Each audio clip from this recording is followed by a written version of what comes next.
Good day, everyone. My name is Lebogang Peto. I'm a master's student in economics at the NWU. It is my honor to welcome you all to the 2021 Northwest University's Race Awareness Week.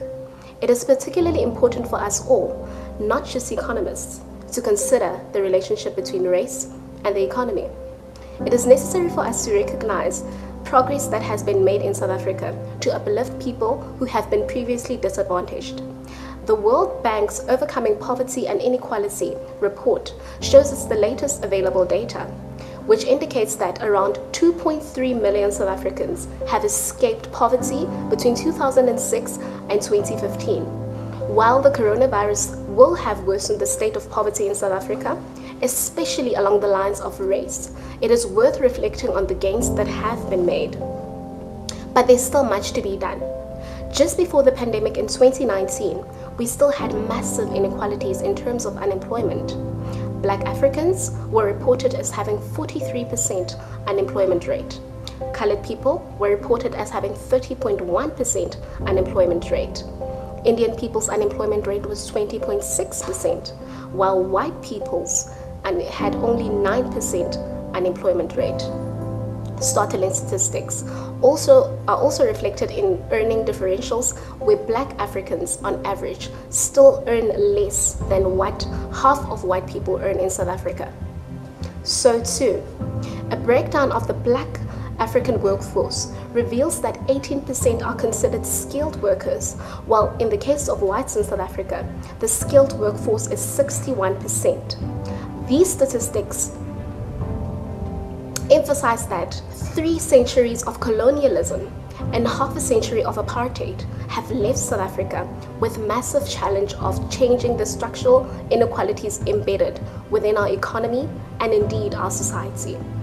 One of the main reasons for us hosting these cross-curricular events during RAW is to augment our learning outside of the classroom. This week is an opportunity for us all to learn, wake up, and to reflect. We encourage everyone attending this session to acknowledge that as a community that encourages intellectual discourse, that we need to ask the hard questions, but that we always remain respectful. That we push to understand better, but also know when to listen better. That you embrace being comfortable with the uncomfortable. As you watch the contributions made by the various speaker or speakers in each session, please feel free, not just to type questions, but even your thoughts and reflections in the chat box. You don't have to wait for the discussion section of the session. Please contribute via text from the moment we start with the session. If you are enthusiastic about unmuting your mic, you're more than welcome to raise your hand. If time allows, the facilitator will encourage you to unmute yourself. We hope that for each of you, this session will be the start of a conversation that leads to action just beyond Race Awareness Week. In closing, the patterns of race representations as well as gender and class demonstrate the longevity of racialized hierarchies of privilege in our country. Approaches to regulate, stimulate, and steer the economy are critical matters to contemplate as a university community embedded within broader South Africa. We look forward to your engagement. Enjoy, geniet het, itumele, lethabeng le rona. Good day, everyone. Welcome to the Ilobolo round discussion. My name is Phindile Mdluli. Thank you for joining us today. I know it's Friday and you'd rather be doing anything else, but we are very happy to have you here. So the purpose of this session is to basically share our lived experiences and to really stir up a conversation that will get people to realize the important role that culture plays on our economy. So please note that this session will be recorded on the NW YouTube channel, so you can watch it whenever you like. And also, like Lebu said, you do not have to wait for the Q&A session. You can just already put your reflections, comments, or questions on the chat box as you listen to our contributions. And once the panel has started engaging and reflecting, if you'd like to raise your hand, please feel free to do so. And the technical team will just unmute your mic and you can make your contributions. So on the panel today, I have Prof. Steve Dunga with us today. He's going to share his lived experiences and engage with us.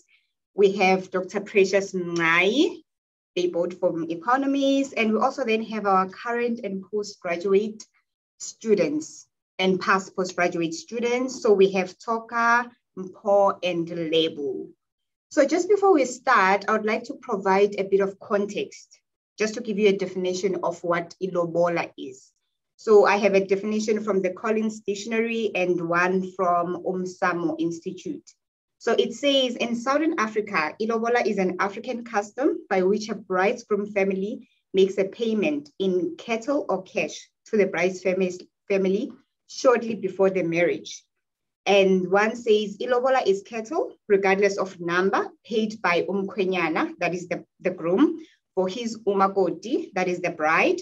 It is various cattle with their specific names and functions that are paid to the father and also the mother of their daughter. So before we engage in this very interesting conversation, I'd like to share my lived experience as a newly wedded Zulu bride. So when my Ilobolo negotiations started, my uncles, that is the negotiators, sat me down to explain the process. And during the conversation, I was asked what amount was deemed suitable, what amount I was comfortable with for my Ilobolo. So since I had already had the conversation with my boyfriend, who was my then fiance, I was able to give them a specific amount. And as far as I understood, the amount was supposed to include the various cattle, that was supposed to be charged.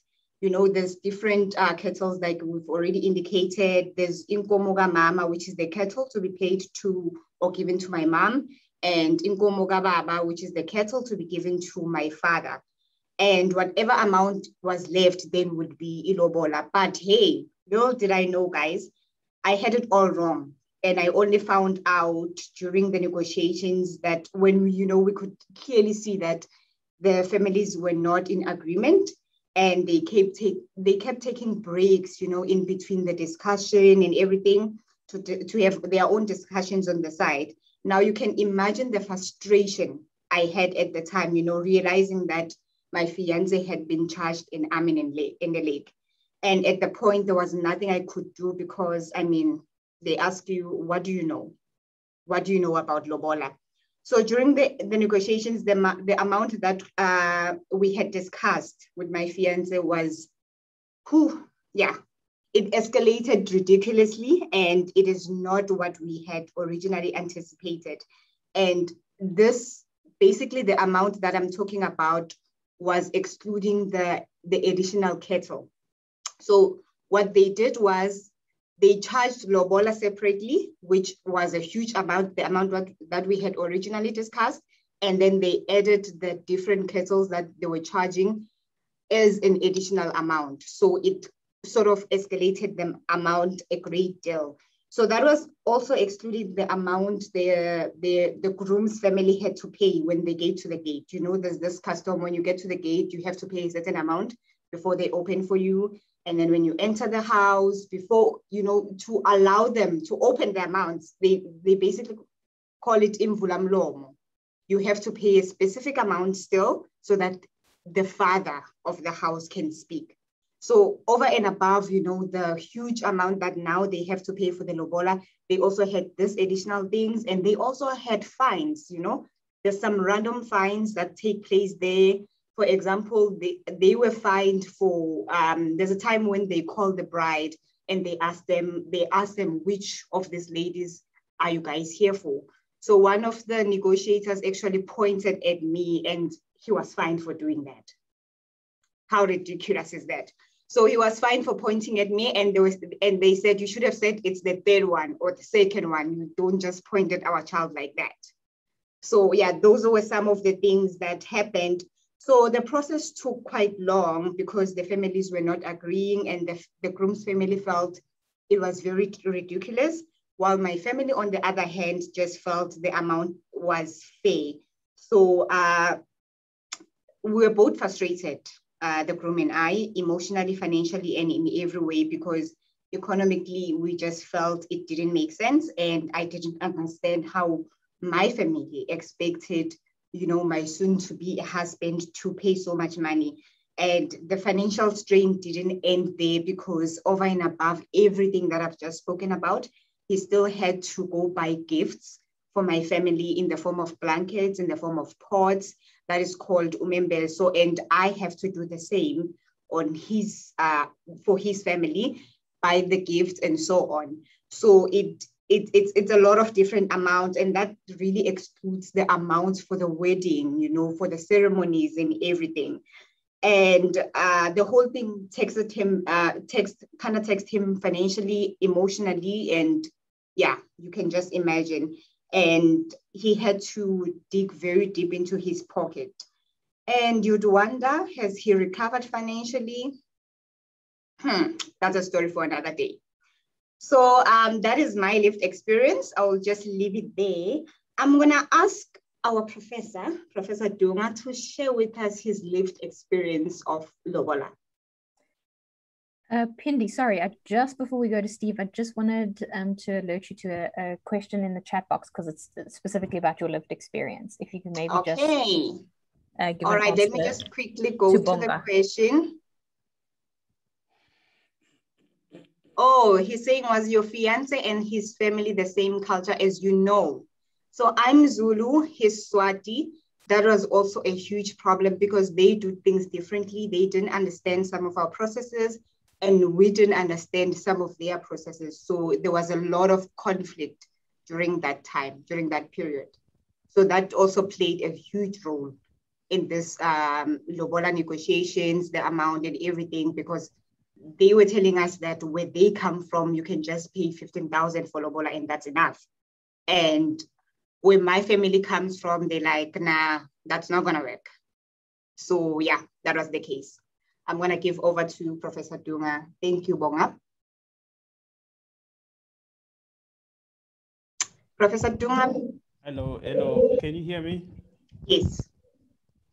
All right, so I didn't know you were gonna ask me to discuss my lived experience. I thought I was gonna discuss the economic perspective of lobola. Yeah, I would still like to hear your lived experience as a married man. But you can do both, Professor Dunga. So this is very interesting.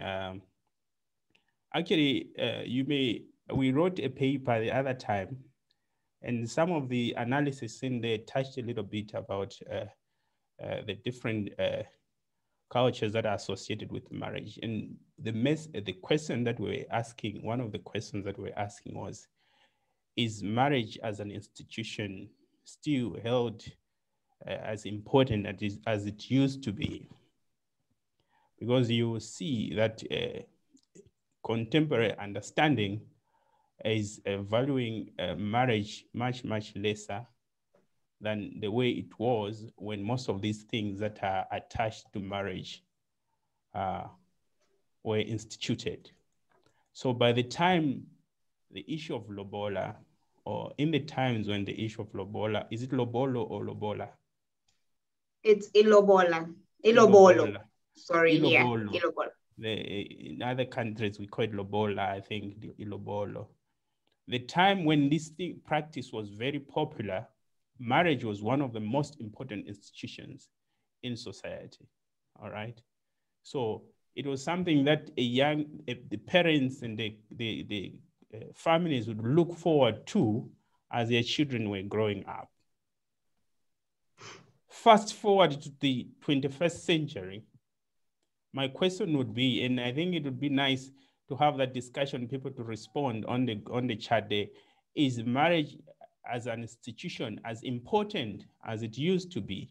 Should it be considered a fundamental necessity to society? I met a couple of friends in Norway where they were telling us that young people in Norway, they don't marry anymore because it's like you're putting yourself for trouble. Because there are actually people in business of getting married to divorce so they get their little part. So it's not only the problem in our on the global south, but also in the global north as well, but it's not about lobola. Now, I come from Malawi, and in Malawi,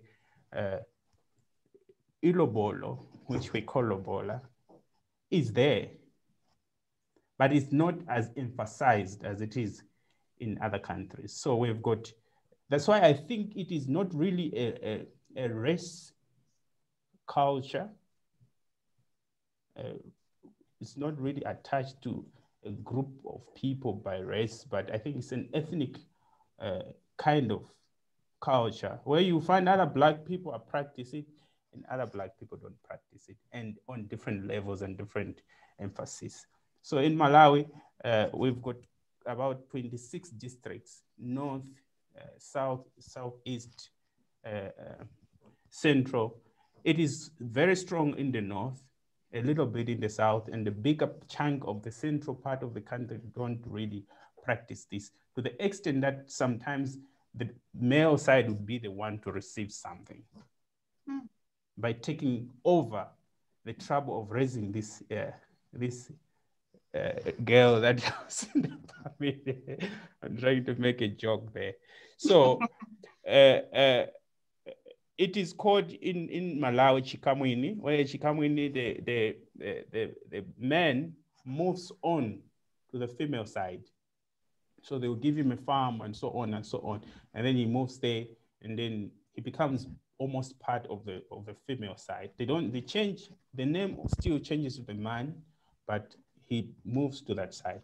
And then in the parts where Ilobolo is practiced, then it's almost just like here, where you pay something to the bride's side.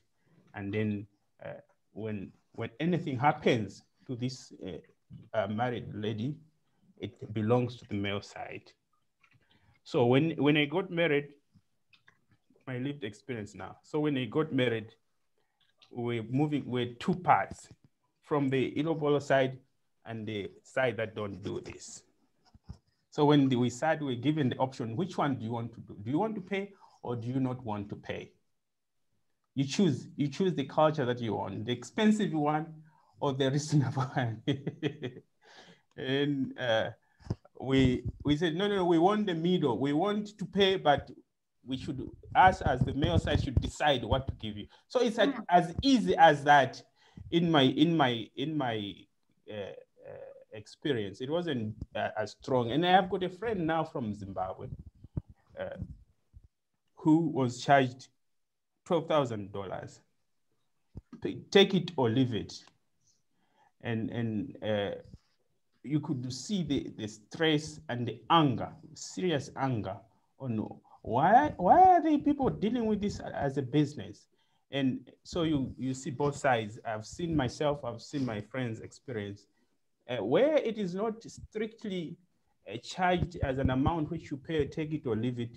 It is a nice practice because it's some sort of respect, acknowledging the work that was done by the family in raising the child and so on, and both sides are happy. But according to my experience, when it is charged as a take it or leave it an amount, it becomes a little bit difficult. Is that enough, Phindile, for my lived experience? Absolutely. Yes, thank you so much. I wish I had an option. You know, I wish my fiance, my husband had an option. Thank you so much, Prof. I'm going to go to Precious. She's going to share her lived experience. But before I do that, there's a message by Diro who says, if the bride and the groom are from different cultures, the proceedings follow the bride's culture. It is the responsibility of the groom's side to find out what should be done to avoid the conflict. Yes, most of the time that's the case, but it doesn't always happen because every family wants the other to feel their dominance, you know? So that was the case in my situation. The families were just not getting along well, but we eventually got somewhere. I'm going to give over to Precious. Thank you so much. Well, my own lived experience is actually through my sister's experience because I'm still not married. But during her negotiations, everything ran smoothly. Like I literally saw a woman, you know, stand up for her man, particularly in terms of finances, to say like, what? No, we'll only give you this, take it or leave it, right? So eventually, I mean, my parents were very understanding and they understood, okay, the original aim of Lobola, which was to unite families. However, in other instances, particularly from family and friends, I've seen Lobola being commercialized with like ridiculous amounts of money requested from the groom. This has then created this fear of marriage among young people, particularly young men, right? I mean, I've heard my male cousins and friends go as far as saying, I will never marry simply because Lobola is expensive, right? Another thing that I've observed is that expensive Lobola is also exacerbated by other things, right? Like they would attach the education of the young woman to that, right? To say the reason why we are asking for 100,000 is because this young girl is educated, you know, she doesn't have a child and all these other things. So this just makes me wonder about like, you know, very educated and financially stable women, like, will they get married, right? If this is how Lobola is managed. And also there's the idea that men, young men, right, don't see the importance of marriage because of the expensive Lobola have implications on, you know, the future of family structures and, you know, family stability. So these are the questions that I'm battling with when it comes to Lobola. Thank you, Precious. I'm going to move over to Lebu. Lebu, what do you have for us? Phindile, maybe before you proceed, you could just look at the comments there on the group. Yeah. Okay. I'm going to get to them just as Lebu finishes. Thank you, Prof.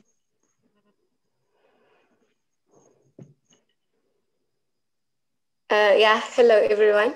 So basically, I'm going to, I don't have any lived experiences. I'm not even thinking about marriage at this point in time.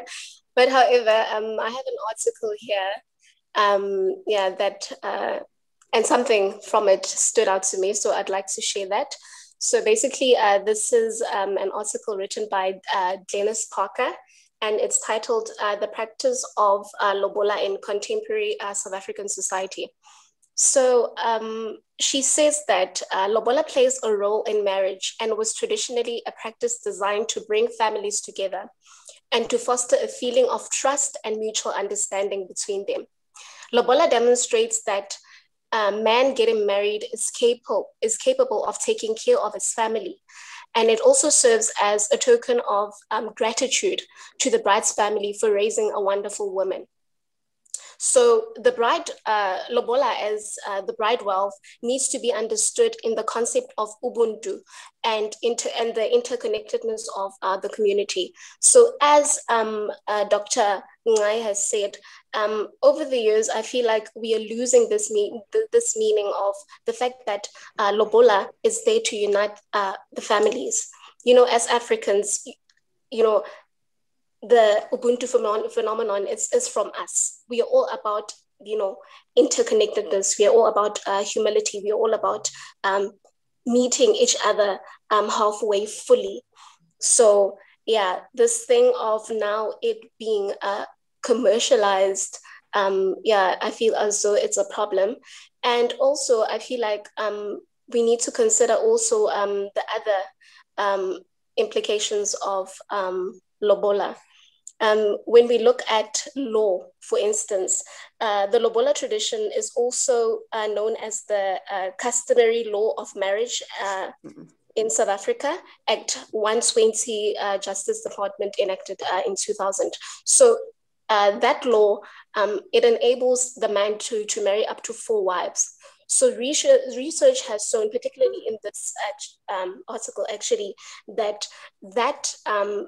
makes women more vulnerable to sexually transmitted diseases such as HIV and AIDS. So those are the things that we should look at when considering the cultural implications of practices like Lobola on society and as well as the economy. And also one last point before I just speak too much. Also this thing of charging exploitative amounts. I feel like we need to understand that sometimes what they charge your partner is way above his, his price range. So in order to can be able to marry the woman he loves, he might go and take a ridiculous amount of loan at the bank, and the wedding might proceed, the lobola negotiations might proceed, but that might cause a financial strain within the home once you guys are settled. So yeah, that's all I have. Yeah. Thank you, Lebo. I see that we have a lot of comments, but I'd just like us to just finish with the lived experiences, because some of the things that are there are some of the themes that we do want to discuss. So we'll just link the questions on the chat box or the comments to what we're going to discuss. So I'm just going to move over to Mpho for his lived experience. Good day, everyone. Am I clear? Yes, you are. Oh, okay. I don't have a lived experience because I'm also not married or engaged or anything like that. But from the knowledge that I have, I'm just going to go back to what Lebo said about how back in the day, lobola was basically to unite two families, and I think we have shifted a lot from back in the day to now, because I saw comments by Bakang Busang that spoke about in this thing that we call lobola, where it's supposed to unite families and stuff like that. More often than not, back in the day, women were left vulnerable, because they are basically supposed to become dependent on men, and that leaves a lot of room for exploitation that leads to all sorts of abuse. And we have now, in this day and age, where because we have such high prices, because women are educated and stuff like that, it kind of diverts away from culture, because now you get people that tell you about double barrel surnames, where if I'm marrying a woman who's a doctor, for example, and she has all these qualifications, she doesn't want to let go of her surname. She still wants to keep her surname and my surname at the same time. And there's also a lot of, I would say, different perspectives towards what basically impacts the price, because if you have children out of wedlock, for example, your price must go down. Why? When different cultures marry, like you mentioned, your husband is Swati, you're Zulu, it's also a problem. But what happens when different nationalities have to come together? If I'm Zimbabwean and I have to marry somebody that's from Nigeria, for example, or South Africa. So yeah, I think with the little knowledge that I have of lobola, what I can say is, I think the idea that they had back in the day when our parents were growing up and when they were getting married, the fundamentals and the demographics are very much different to what it is today. Thank you. Thank you so much, Mpho. I see that a lot of people mentioned that when we do lobola negotiations, we say that we are building relations. I think that is, the whole point of the whole thing. You're building relations, you're trying to build a relationship between the two families. But because of the way now, the high demands of lobola, and the increasing commercialization of the custom in our society, our parents asking for ridiculous amounts, and even, they even go to the point of asking for things like materials, like fridges and stoves, as part of the lobola negotiation. So I want to know from you guys, what exactly is the significance of this? Are we not deviating from the custom? Because we are saying we are building relations. Now, if we go and charge ridiculous lobola amounts, and then we still want the groom, the groom's family to come with gifts such as, there's this other lady who asked her son-in-law to renovate her kitchen for her. Is that still lobola? What is the significance of all of that? I don't know if anyone in the panel would like to jump in on that. Yes, Prof. Doga.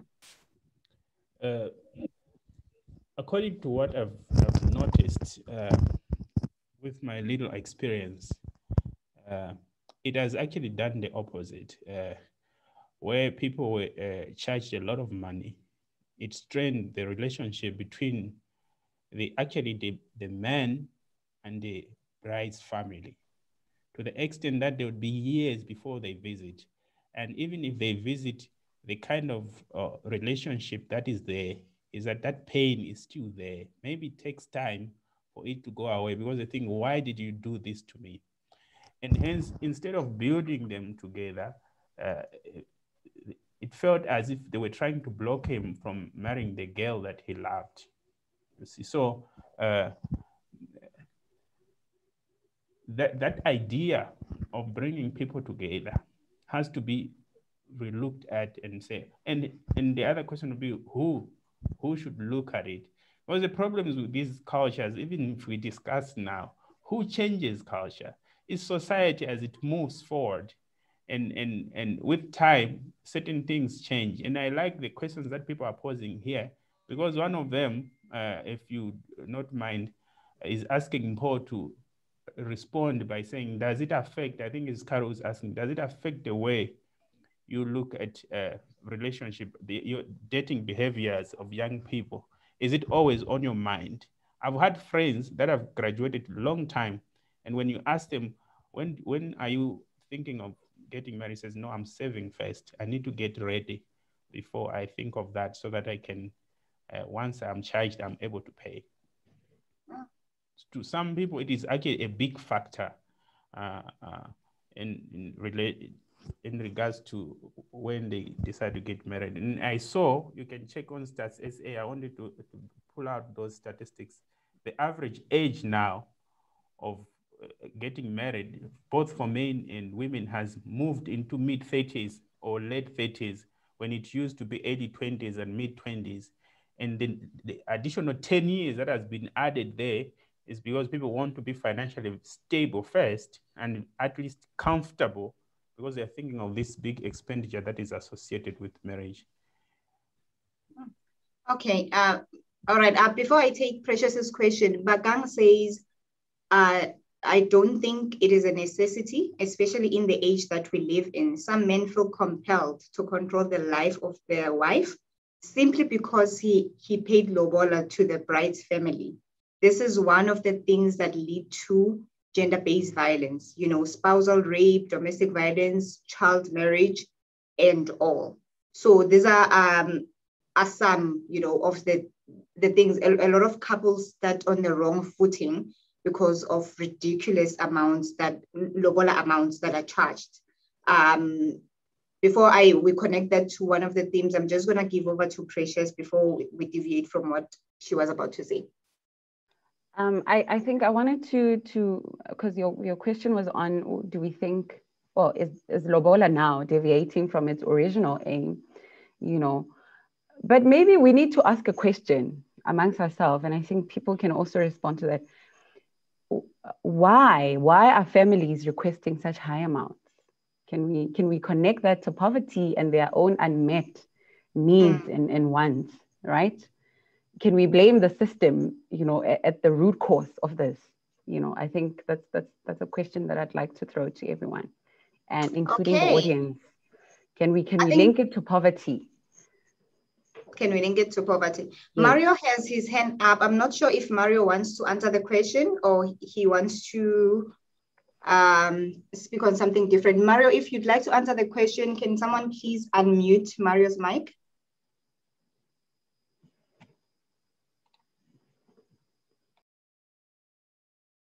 Mario? Okay, while we still try, oh, he's here. Okay. Thank you very much. The lobola issue is a very interesting topic, and I don't think it is something that we are going to win, because I know even women themselves, they love it. So you are not even united on this one as women. There's women who actually love that a big amount is paid. I just went, I think in beginning of April, I'm a negotiator myself. I've negotiated lobola for many of my friends. The last one that I went to, the asking price was 220,000. So I understand those things. But what I wanted to touch on, what is on the chat room, is that what we don't realize is we have gone global. And since we have gone global, we start to compare with other cultures. Somebody mentioned that the lobola that we are paying at the end of the day might lead to your gender-based violence, which yes, somewhere, somehow, there might be some truth there. But most white people and colors don't pay lobola, but we still have gender-based violence. So it can't only be the issue of lobola. Now, I don't think lobola is high. I don't subscribe that much to lobola. If I had girls, I have 2 boys, I don't have girls. If I had girls, I wouldn't want lobola for my child. I've been telling people that. But the one thing that I don't believe is that the lobola is high. It's just that things are now different. In the past, for lobola, they would ask for just 10 cows. But the fact that my father already have 50 or 100 cows, it wasn't difficult because as a young man, as Prof has just mentioned, people used to marry at mid-20s. Yes, because when I wanted to get married, I'll go to my father and say, I'm ready to get married. And then he'll give me cows. But now I need to go and...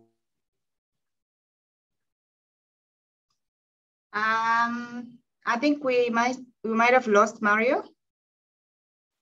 Okay, but I think we just get what Mario is saying. You know, he's talking about how the economy has changed, how different things are, you know, from the past.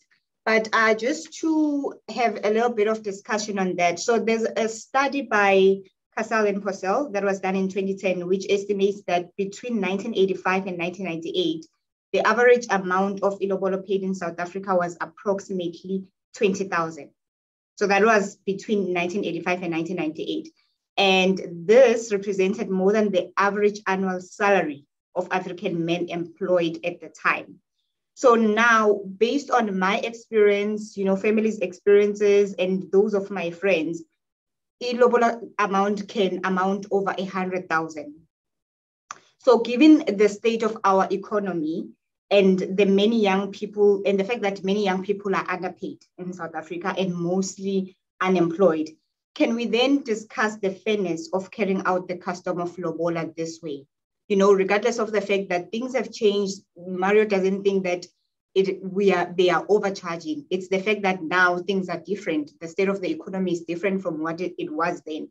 But then, is it fair, you know, given our current state of the economy, unemployed graduates, unemployed young people, is it fair to carry out this lobola custom this way? Lebu.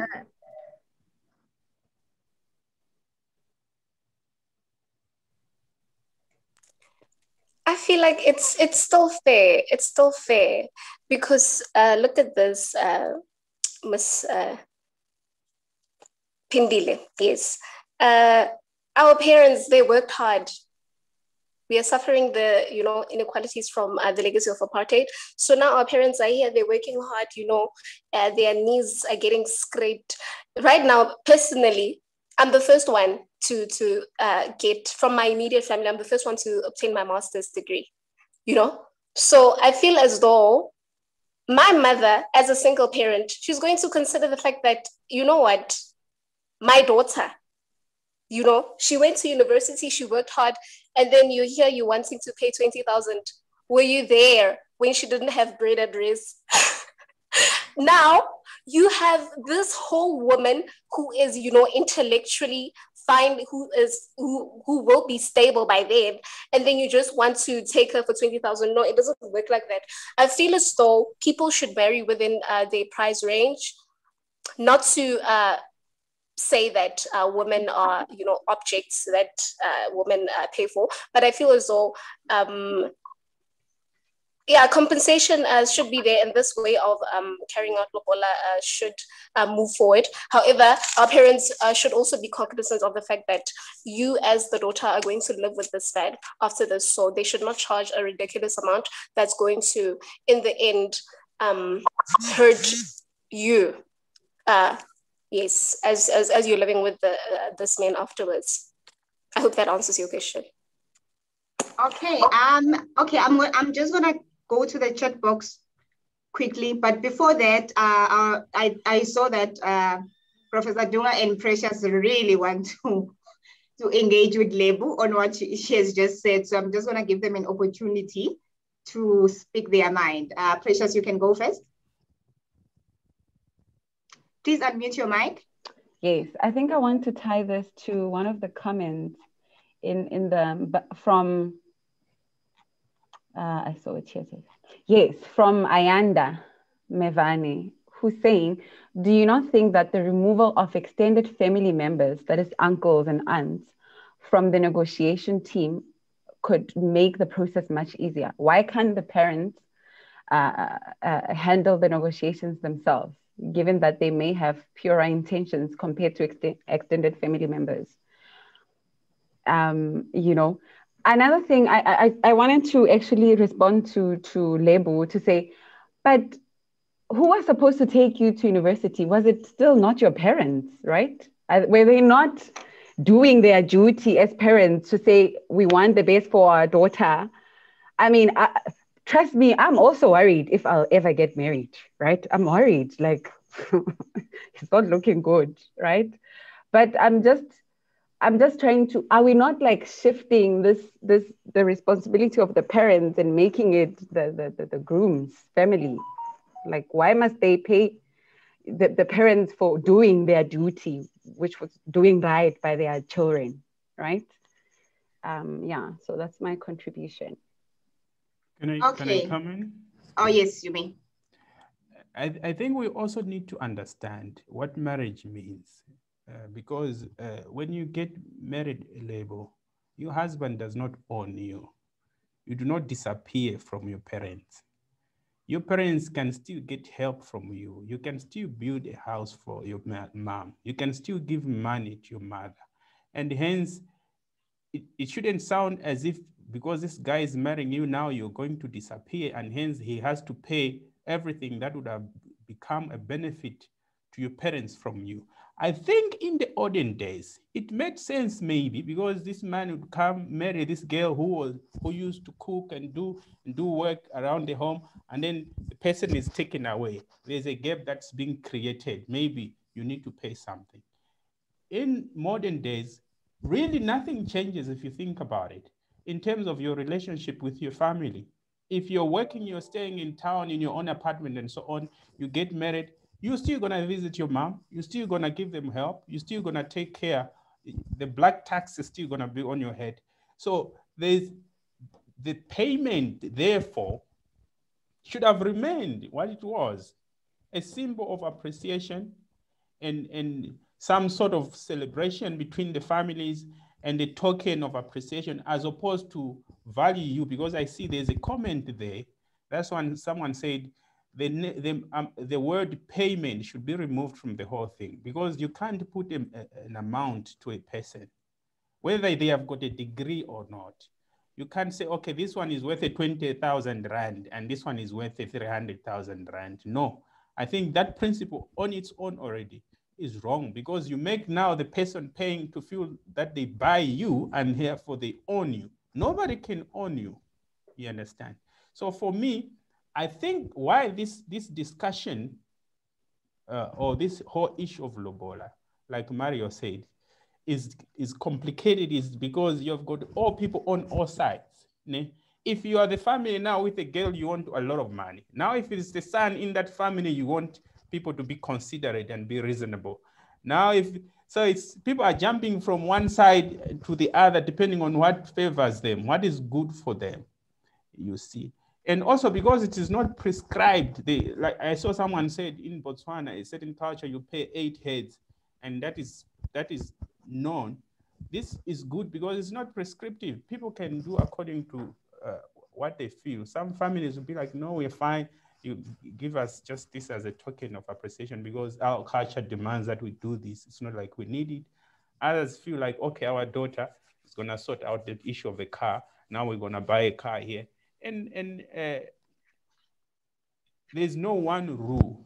Hence, it depends on circumstances. There's not gonna be a government that is gonna put in a law that says no more lobola. Okay, so I'm gonna come to you, Mpho. Makwande says it depends on families sometimes. My father paid lobola for my mother, but he didn't finish it. My father paid only 6 cows, and I was told that those are the most important ones. There's a saying in my culture that says, if you're a man, you lobola till you die. By taking care of my mother and us, he was still paying lobola. And those 6 cows went the final amount. It was 10 cows. And the family did not put any pressure on him. They said he must come back when he has more up until he finishes. So I guess we do have some reasonable families, you know, who are handling the whole custom of lobola differently. I'm going to give over to Mpho. I just want to go back to what Professor Dunga was saying in terms of you not owning a person and stuff like that. I think when it comes to lobola, one thing that we must always keep in mind, whether we like it or not, it will always be attributed to the value, you know? So if a person has a master's degree, for example, yes, we're not buying the person, but inherently as humans, we know that 20,000 Rand is not enough for a person who has a master's degree. You know what I'm saying? And also, even if we step away from the money and we say, okay, now let's just give out goods instead of money because money becomes a problem. Let's just give people cows or stuff like that. Even that has a certain value attached towards it. So I think when it comes to things like lobola, no matter what we say or what we feel like, it will always have some sort of value attached to it. And it feels good to say, yo, let's pay 300,000 Rand, you know, for a person who has a master's degree, for example. But somebody else can say, no, master's degree, 500,000, you know. So I think no matter what, we will always attach a value that we think is right for whatever the person has. And that is something that we can't run away from. Okay, Mpho. So there's this female academic, right, who said by starting to weigh your education against the Ilobolo money, it shows that you are commodifying yourself. And we are not a commodity, we are human beings. So what do you make of that statement? I mean, there are some women... I fully agree with it. Sorry, you can go. Okay, I fully agree with it. I'm not saying that we should buy women. No. The point that I'm trying to make here is if you have a woman who's fairly accomplished in her life and she has things that are relevant to the price of lobola, for example, not having kids, you know, because that is an aspect in lobola when I've never had a lived experience, but I know that some women who have had kids before they got married, that affected how much lobola they were going to receive, you know? So the point that I'm trying to make is no matter what we say or feel like, paying lobola will always be have a value sentiment towards it. That's what I'm saying. All right, thank you. Maybe, Phindile, just while we have Mpho here, seeing as he had a comment, a question addressed directly to him, I don't know if Mpho would be keen to answer that question. Do you want me to read it? Please. Sure. So Mpho, the question was addressed directly to you, asking, would you, as an unmarried man, say that the prospect of paying ilobolo affects the dating behavior of unmarried men? I think relatively yes. Yes and no, because I, as a person right now, I want to get married, but I'm not at that stage, like, because I haven't been exposed to things like lobola. And I still want to get married, keep that in mind. And me saying that, what I mean is that lobola doesn't affect my dating behavior because I still want to get married. But when I get to that point where I actually have to start paying lobola and stuff like that, maybe then I'll be like, yo, this is actually a lot of work. But for now, that's what I'm thinking about. It's not affecting me or my dating marriage because I'm not thinking about having to pay lobola when they get married in the next 3 years. What I'm thinking about right now is finding somebody that I think I can settle down with. But probably when I actually start having to getting serious and it's going to start affecting my pockets in terms of lobola, then maybe I can start thinking, okay, maybe this is why people behave the way that they do when it comes to lobola. Okay, so Mario says, Phindile, you know, a guy who is doing well financially doesn't mind to pay 300,000 just for lobola. So despite the heavy financial burden that Ilobolo can impose, there's also some study that I saw that says that many men see the payment as a necessary prerequisite for marriage, and also link the ability to pay Ilobolo to their masculinity.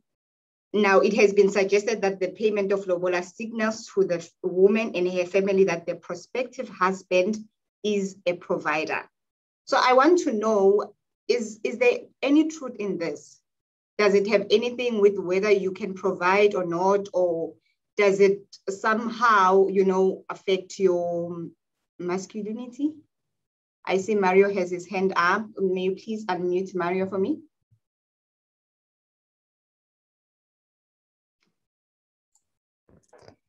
Am I audible? Yes. Thank you so much, Phindi. I wanted to add on what like Tabo has, or is it Mpo as he was responding. The other problem with the lobola, like I said, we've gone global, is that the researches that you are reading now, most of the articles that you are reading, they tend to have a blanket approach on Ilobolo, when for a fact that they are different. Cultures are different. We are all Black and practicing lobola, but we still do it differently. It would be nice to have a research that if it goes to the ways of lobola for the Shangans, for the Sutus and all that, and just give us an understanding of how they do it.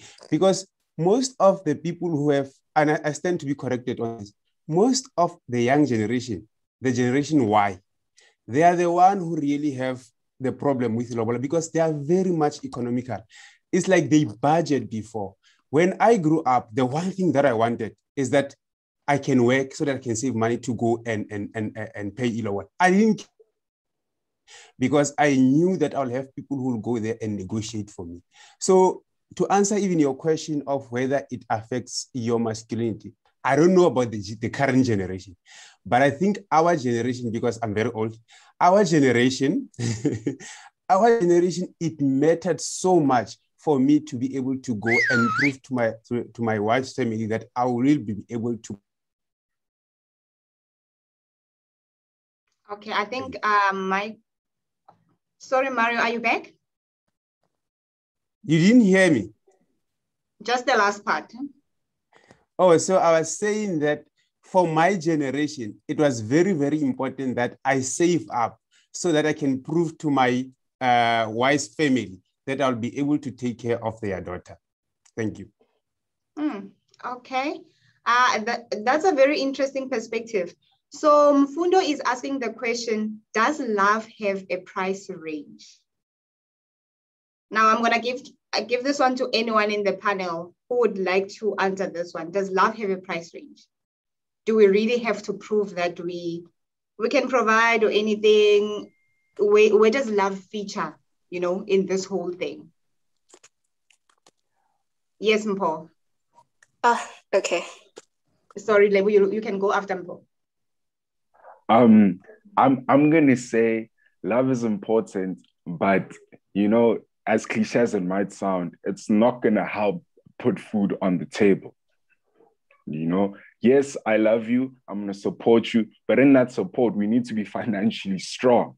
So it's not to say that I love you because then what? I'm gonna die, but you love me because I'm not eating, etc., etc. But yeah, I would say that it doesn't have a price range. It's just as important within any relationship, but it's not enough to say that, no, okay, you don't need to do 1, 2, and 3 because you love me.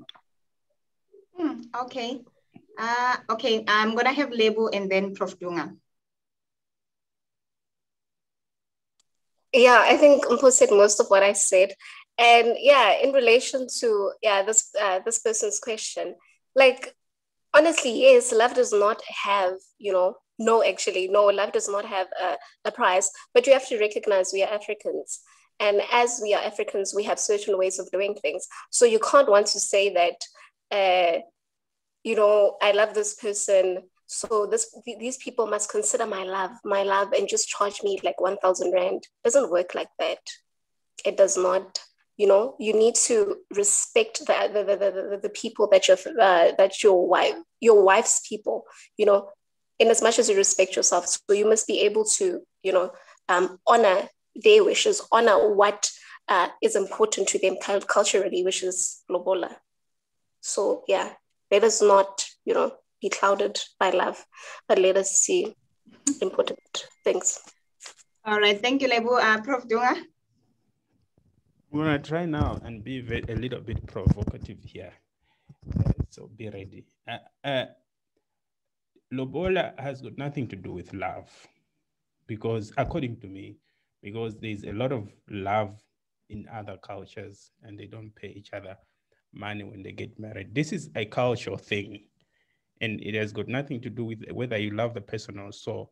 And also, the provocative point now is that there's a lot of things that used to happen when lobola was also taking place, which included the woman is supposed to be subjective to the husband, the man is supposed to be the final say, and so many other things that we have thrown away over time. And you will see as we go along that it was a time. These things made sense because of the time that people were living in.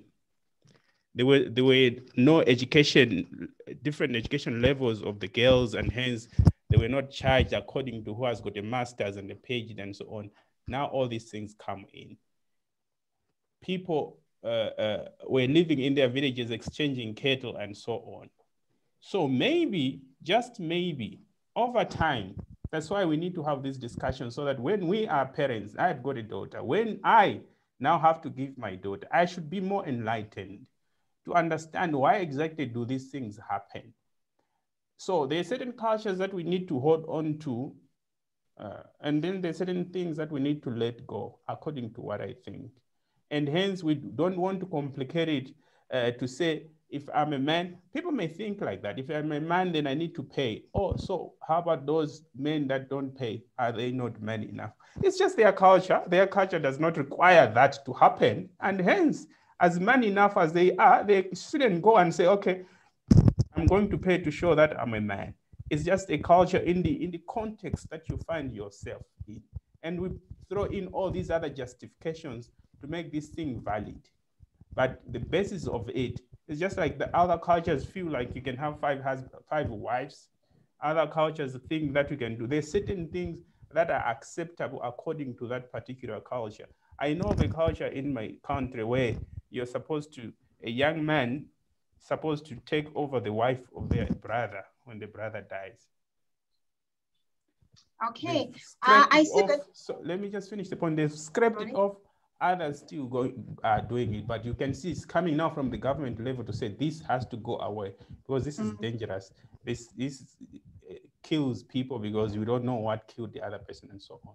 So I think over time, maybe in the next 10 years, 20 years, lobola is going to find itself in those spaces. We'll see. Lungile said it shouldn't be a transaction. So Maruping adds and says, I have heard of a father from Mpumalanga that had refused profusely to receive lobola for his daughter. But after much implore from family members, he allowed it, but limited the amount to 1,000. His principle behind the decision was that his daughter is more than welcome to come back home. She doesn't want her to be subjected to abuse and tolerated on account of monies that have been transferred. Lobola is paid back in full if the couple splits, apparently. So I don't know if anyone knows of anything like that. I don't know if you have seen it in your culture that, you know, the amount is returned if there's a split. I see someone else also on the comments said that they said that when a woman cheats, they're supposed to return the lobola money, but it does not say anything about what happens if a man cheats. Yeah. So those are some of the unfair, if I should put it that way, dynamics around this lobola. So I want to also know from the panel, really, since this, lobola is somehow now being treated as a transaction, that is why, that father is saying that if the couple splits, then they should just bring back the money. And I've also seen that in some cultures, if the husband passes away and the wife decides to remarry, then the new family is supposed to pay lobola to the new husband's family, right? So you see how hectic those dynamics are. Are we really not complicating this whole lobola thing? I mean, we said it's building relations. So why is this lobola being carried over, to so many things, to the extent that we are saying that if we split, then you must bring my money? Was it a transaction, or were we building relations? Or does then the split mean that the relation has broken between the families? Does anyone? I think for me, clearly it was some sort of transaction. I mean, again, the fact that the aim was to, unite families, and now the families are no longer united. It could also warrant, wanting back the money, because there's nothing uniting us anymore, right?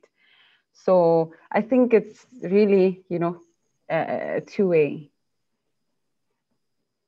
Okay, Lebu, what do you think? I'd like to slide on this one. I feel as though, Mpho, what do you have to say? I honestly think if the relations aren't there anymore, but this is looking at it from a perspective of it being a transaction, because inherently I really think it's a transaction, whether we like it or not. People have different names for what they call lobola, but because there's an exchange between two families, some people say, okay, we give you guys goods or money, and then you guys are going to give us your wife. Some people say, okay, we hide behind fancy names of Ilobolo or whatever, relations. But I think it's a transaction happening between two families. And if it's for the purpose of establishing a relationship, once that relationship basically expires, then I would say, yes, they have to give it back, especially if it was under those circumstances of a person cheating or whatnot, because the relationship is not there anymore. And if I'm going to say that, no, the money should not be returned, that's just me speaking from a perspective of being a man, that, no, I don't need that money back. Yeah, I'm a man. What am I going to do with that money? Okay. Yeah. Thank you. Now I have something to say. Sorry, Ms. Mdluli. Yes. So I believe that, I love this practice of lobola, it's very, very, very complex, because as Africans, we are not individualistic, ma'am. Like, what lobola means is that we are united. And this is why in some instances, even though the two people that I joined, even though they divorce, the elders, to them, you remain, especially if children are involved, you remain subconsciously, you remain married to them. The fact that is the whole basis of lobola. That is what makes it complex. The fact that because we as Africans are so, so into this culture of interconnectedness, it makes it difficult, when you separate.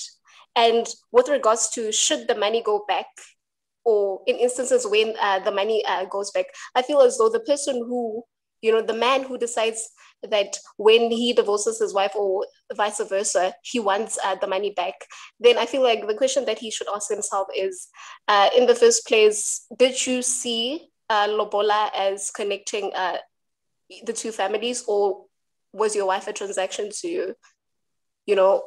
Was it a prize? Did you consider her as an asset that you bought?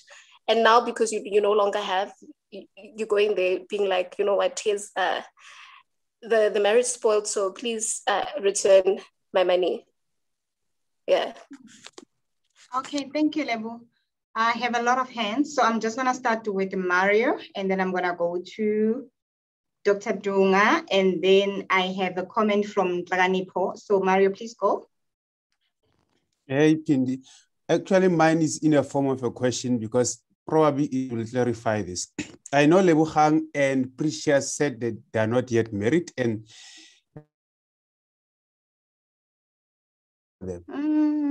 Mario's. Okay, Mario, are you still there? I am still here. Can you hear me? Yes, we can hear you now. I'm saying I have a question for Lebogang and Precious. Because in discussing this lobola, since they are not yet married and Lebogang is doing her master's, I don't know about Precious, but she's doing her master's. Does she want lobola? And how much does she think her prospective husband should pay? Okay, Precious. I have a PhD. I don't want lobola, to be honest, I don't. Because right now, like my main worry is, will I get married? You know? And I don't want it. I honestly don't. I don't at all. I don't. I probably think maybe I'll be married if, there wasn't lobola. So, yeah. Lebo, how much? Lebo, they're asking how much for you? Expensive. You know what, before I answer my question, I feel as though we must not shy away from the fact that we live in a very patriarchal society. And as women like, Dr. Mncayi, having a PhD, I feel as though for men who are not secure within themselves, she might be a little intimidating, right? So in as much as, yes, I'm a master student, yes, I also want to get married and build a life with, someone one day. However, I do want to be lobolad. And unlike Dr. Mncayi, who has the reasons, I personally am for lobola because I feel as though should I, get married to an African man? Some African men are very traditional, and I feel as though if that is not carried out, I don't know. Yeah, it won't be right. So I won't give you the amount, but definitely I want to be lobola because I feel as though, me not practicing this, I know it takes away from my Africanness. Yeah, sorry to deviate from the question. I guess it's subjective. I guess it's subjective, right? Because we all see things differently. We've experienced the whole dating game differently. I've seen, but what I'm seeing is that educated women are being okay with the fact that, they may not get married or lobolad, which is why right now I'll rather go buy a house now, and get my things in order, just live my life. And if it comes, it comes. If it doesn't come, it's still also okay. Do you see? And yeah. Okay, I have Lerato. May you please unmute Lerato's mic? Lerato Sono, she has a question. Lerato Sono. In the meantime, Pindi, can I come in? Okay, while we wait for Lerato, you can go ahead. Hey, mine are also like questions, ne? The first one was just a comment. I think lobola in English is called the bride price. So it's basically a transaction that happens, but a respectable one. I think the one that maybe you don't return the gold, you don't pay back. Number two, I wanted to ask a question, and it's related to Precious's response. According to research, and you guys can also go and verify this, a lot of young Black educated African ladies are finding it difficult to get married, even if they want to get married. And I don't want to be naive to say the reason is only lobola, because there could be multiple factors to this. Men are intimidated. The group, the sample that can qualify to marry a PhD lady becomes smaller and smaller because because like Ilebo said, we live in a patriarchal society, and that affects also how men want to position themselves in their family. But lobola also is a factor, because the more educated you are, like Mpho said, the expectation is high. Not if before even you are charged, you know, oh, this is not gonna be small, this is gonna be a lot.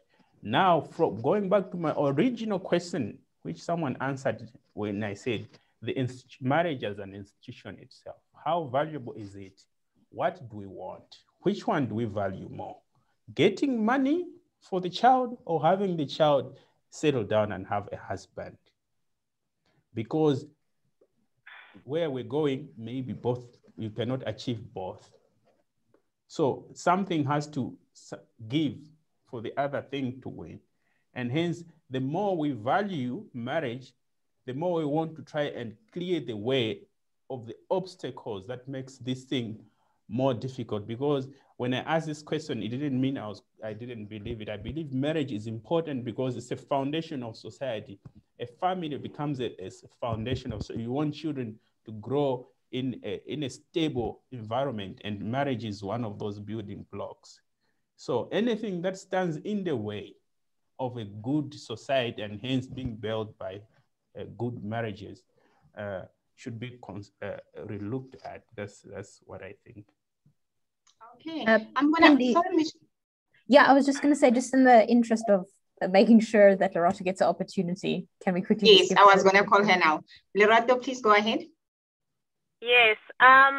What I wanted to say, I think Marupeng Motapo in the chat has touched on it. So I'm Tsonga, and I'm not sure if all Tsongas do this, but I know in my family this is how it's done. So when you pay lobola for the bride, that money is either given back to the couple as either part of their wedding costs or their start-up capital, to use Marupeng's words, when they now have to move on and start their own home or whatever. So the money goes back to the couple.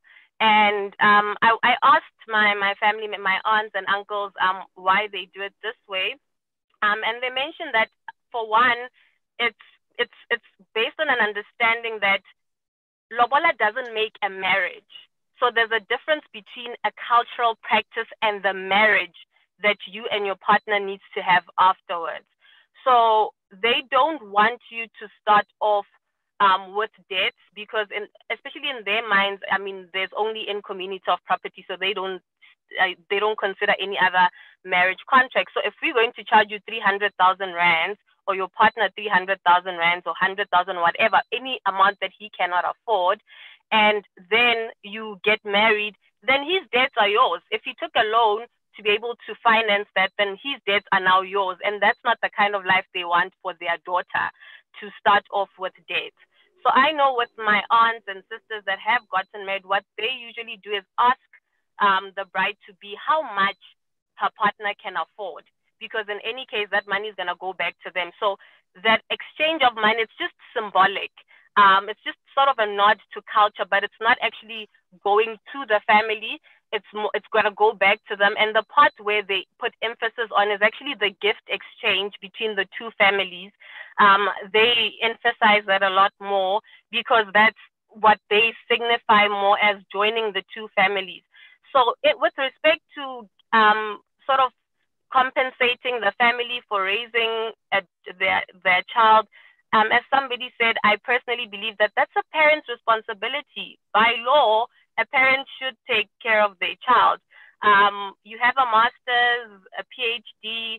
The guy himself, I mean, his parents would have taken care of him and instilled values and capacitated him in whatever way to be able to be a man that can take care of a family in whatever way you would then conceptualize that in your relationship. Because as society develops and as we as women also want to be empowered, we need to also and reframe how we define a provider, a man being a provider. Because I'm very happy. I mean, I didn't go to school and now pursuing my PhD just so that I can sit at home and have somebody do everything for me. I actually feel empowered by being able to do something for myself and being able to pay certain things and do certain things for myself. So yeah, that's just my 2 cents.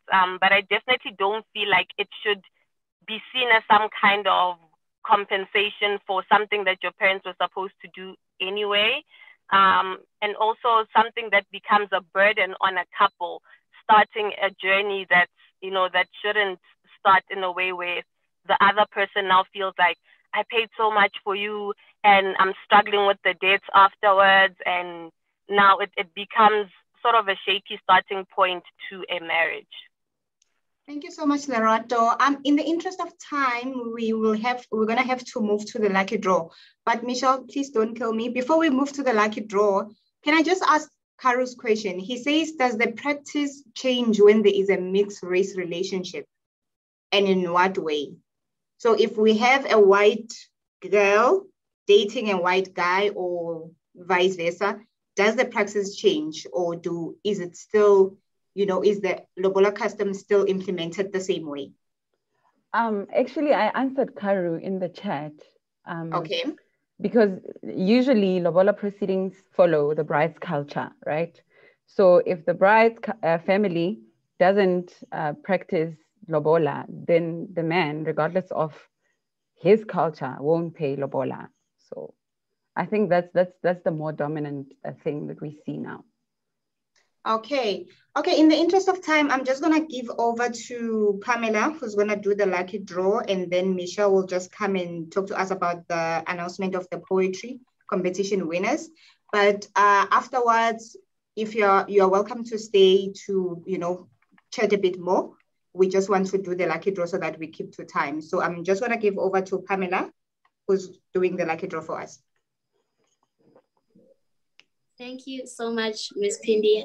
Good afternoon, everyone. My name is Pamela Manana. I am the SCC Current Affairs Officer of the Vaal Triangle Campus.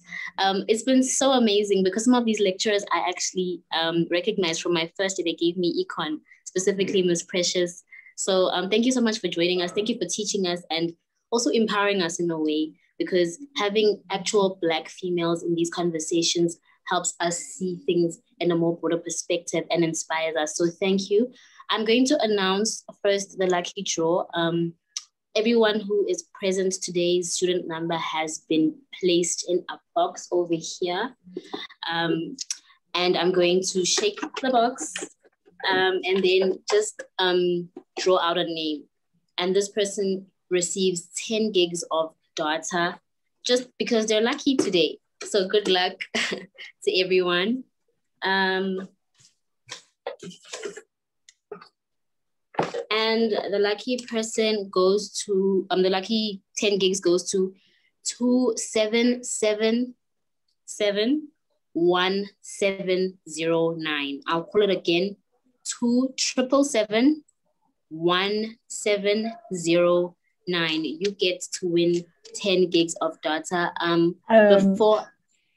Pamela, sorry. If I'm not mistaken, that is Mpho, who is one of our panelists. And so, unfortunately, someone who is not part of the NWU currently as a student, I'm correct in saying you're no longer a student, Mpho, can't win the data. Sorry. Pamela, could you do the draw again for us? I'm sorry, Mpho, but you're getting a thank you gift, don't worry. As I remove your name, Mpho, removed. Sorry. Okay, I'll give it another shake. All right, let's hope I pull out a student. Okay, so the actual winner is 31534325. I'll say it again, 31534325. Congratulations. Congratulations. Well done to the winner. Awesome, thanks, Pamela. Thanks so much, Pindi. Yes, so that is, I'm assuming indeed a student or at least a staff member, is Maruping Motapo. Pamela, if you can please post the student or staff number into the chat, please. Okay, so I wanted to ask everyone now, please, what we're going to do is announce the winners of the poetry competition that we held for Race Awareness Week. So I'm just quickly going to give some of the logistics behind it, and then Pamela is going to announce our winners. And I know that it's not as fun to actually announce winners like via Zoom. So when Pamela does announce the winners, if we could, I don't know, all use emojis or something to at least make the winners feel like it's a ceremony.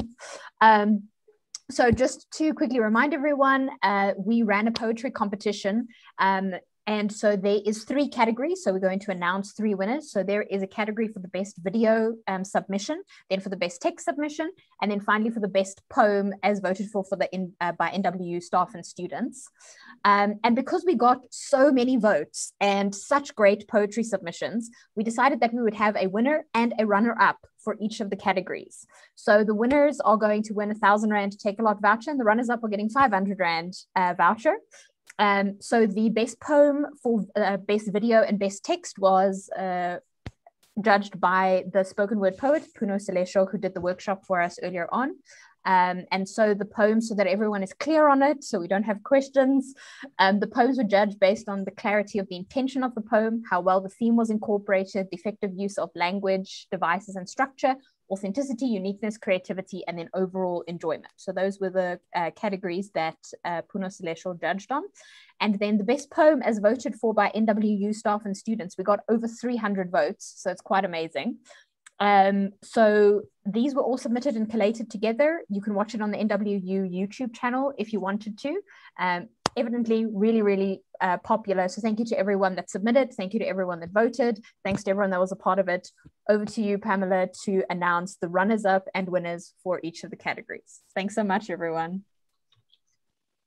Thank you, Michelle. Thank you so much. Just to be clear, so as not to make a mistake, I will be doing it in this order. Runner-up for the category, and then the winner, then so forth and the like with all 3 of the categories, okay? So we're gonna start the way Michelle called it. The runner-up for the best written submission is Ongetiteld by Private from Excelsior. You are the runner-up, congratulations. And then the winner for best written submission goes to Banele Ndlovu, and he did a Black economy. Congratulations to you, Banele Ndlovu. I know him personally, so this is a win for Val. Thank you. And then with the next category is best video submission. The runner-up is Nameless by Private from Excelsior, and the winner for best video submission is The Human Race by Getsia Zazo. I hope I'm saying that right. Getsia Zazo, you are the winner. Congratulations. All right, and then the runner-up for the best poem as voted by the NW staff and students with 15% of the vote is Nameless by Private from Excelsior. Again, congratulations. You seem to be a common favorite.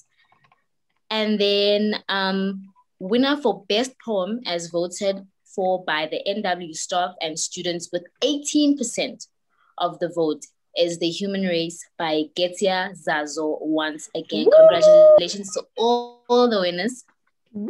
Congratulations. Sorry about my video. I was reading this from a different app. Yeah, congratulations to everybody. And I hope that this inspires also other writers to write more things that are closer to home, write about Africa, write about South Africa, write about things that affect us in our economy, because it really is important for us to make a mark in history, and what better way than to write for our kids to come. So yeah, congratulations. Nice. Thank you so much, Pamela. Is in this session, guys. The winner is in this session. Getsia Zazo. Oh, congratulations, Getsia. Congrats. If you want to unmute your mic, hopefully the tech team would allow you to quickly do this. You wanted to unmute and just show your face. Everyone has probably seen your face because they voted for the poem already. But if you wanted to, if the tech team can quickly give her the ability to do so. I'm in my office and I'm screaming alone. Congratulations. Thank you so much. Okay. Thank you so much, everyone. I'm sorry that we couldn't get to everyone's comments. There's a lot of comments. Thank you for engaging. Thank you for taking part. I'd just like to have just in closing, wrapping up, anyone who has anything, any submission, any last remarks that you'd like to make, you can just raise your hand and say something before we close. If there's anyone like that. One thing I would want to ask as we close is there any chance that this that lobola can possibly, be abolished? Would we want to do that? Or can we adapt it in some way, change the custom in some way? Are we encouraging it? What is your stance? The only hand I have right now is Pamela, so I'm gonna give over to Pamela. Yes, I feel like since I could only come in at the end, I'd want to give my 2 cents as well. I feel like it is an important part of our tradition, but it should adapt to the times we live in, where more women are empowered. I feel like it shouldn't be shunned at all. It should just be adapted to the times we live in. And everything takes time in every tradition. I don't think people back in the days thought they'd ever see women wear pants, but we're wearing pants now, and it's not a shame. I just think we adapted to time. So everything will take its time, and we need to start having these conversations with our young so they can change the narrative as they grow with the new ways. But it definitely can be adapted, and it should not be thrown away. Just adapted. That's my 2 cents. Thank you so much. Thank you, Pamela. Precious wanted to say something? I think she touched on what I wanted to say, that lobola should be adapted, and we need to take into consideration that this young generation now, for instance, they find work or graduate with debt. So these are the things that families need to take into consideration, that they have to pay out their student loan, pay off their student loans, and so let's just be lenient, and go back to the roots of, that is the real aim, the main aim of lobola, which is uniting families and helping this couple you're marrying to grow, right? So yeah. Okay, I think that just sums it up, and we can close off now. Thank you so much, guys, for joining us for, from the beginning.